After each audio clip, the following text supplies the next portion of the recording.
Assalamualaikum warahmatullahi wabarakatuh. Sahabat pembelajar, kita lanjutkan seri kuliah teori hukum. Di video sebelum ini, saya sudah menyampaikan mengenai fungsi teori hukum bagi penelitian hukum. Merujuk kepada pandangan Cooper yang menyebutkan bahwa teori adalah sekumpulan konsep, definisi, proposisi, dan variabel yang berkaitan satu dengan lain secara sistematis dan telah digeneralisasikan sehingga ia mampu atau ia dapat menjelaskan dan memprediksi fenomena atau fakta-fakta tertentu. Maka saya kemudian menjelaskan bahwa teori itu terbangun atas konsep-konsep, pengertian-pengertian, definisi, konstruk, asumsi, variabel. Nah, seorang peneliti berdasarkan teori yang mempunyai 5 fungsi yang sudah saya sampaikan juga, yaitu mendeskripsikan fenomena, mengeksplanasi fenomena, meramalkan fenomena, membimbing penyusunan kerangka berpikir dan hipotesis, serta memandu penyusunan instrumen penelitian. Maka pada poin 4 dan 5 itulah fungsi itu kita akan coba mengambil contoh.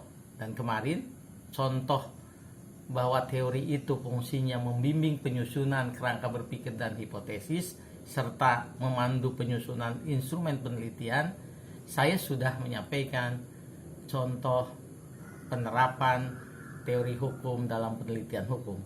Judulnya yang kemarin kita ambil itu adalah pengaruh politik hukum penanganan COVID-19 terhadap penyusunan APBD Provinsi Sumatera Barat 2022.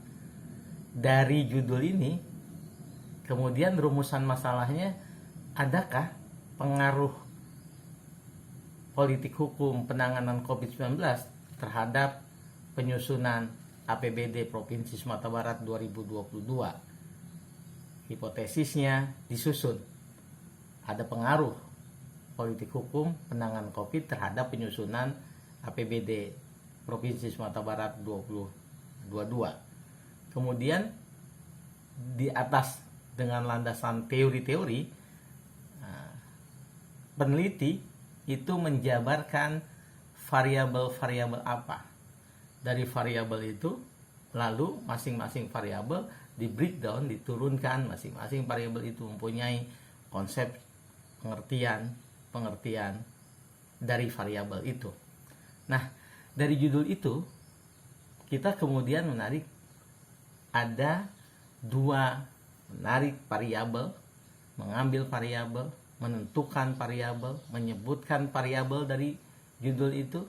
Ketika judulnya pengaruh politik hukum penanganan COVID-19 terhadap penyusunan APBD Provinsi Sumatera Barat 2012, maka variabelnya ada 2, yaitu variabel politik hukum penanganan COVID dan variabel penyusunan APBD Provinsi Sumatera Barat. Variabel yang pertama, yaitu variabel politik hukum penanganan COVID, ia disebut dengan variabel bebas atau independent variable. Sedangkan yang kedua, kita bisa pastikan yaitu penyusunan APBD merupakan dependent variable atau variabel yang terpengaruh. Dari 2 variabel ini kemudian turunlah konsep atau landasan konstruk dari landasan teori. Nah, konsep-konsepnya politik hukum yang merupakan politik hukum penanganan COVID yang merupakan independent variable itu akan mempunyai beberapa konsep. Yang pertama, dasar hukum dari penanganan COVID. Dasar hukum atau landasan politik hukum penanganan COVID. Yang kedua, pengertian politik hukum penanganan COVID. Yang ketiga, dimensi-dimensi, misalnya dalam politik hukum penanganan COVID dan faktor-faktor yang mempengaruhi politik hukum penanganan COVID. Kemudian dari variabel yang kedua, misalnya atau paling tidak kita bisa menyusun konsep, ada dasar hukum atau landasan hukum dari penyusunan APBD, ada pengertian penyusunan APBD, ada mekanisme penyusunan APBD, ada faktor-faktor yang mempengaruhi penyusunan APBD. Nah, di kesempatan kemarin juga saya sudah menyampaikan beberapa teori yang bisa kita pilih-pilih, kita tentukan. Saya kemudian menyebutkan ada 5 teori, yaitu teori negara hukum, teori hukum pembangunan, teori tentang politik hukum, teori pembentukan hukum, dan teori dalam pembentukan perundang-undangan atau teori perundang-undangan.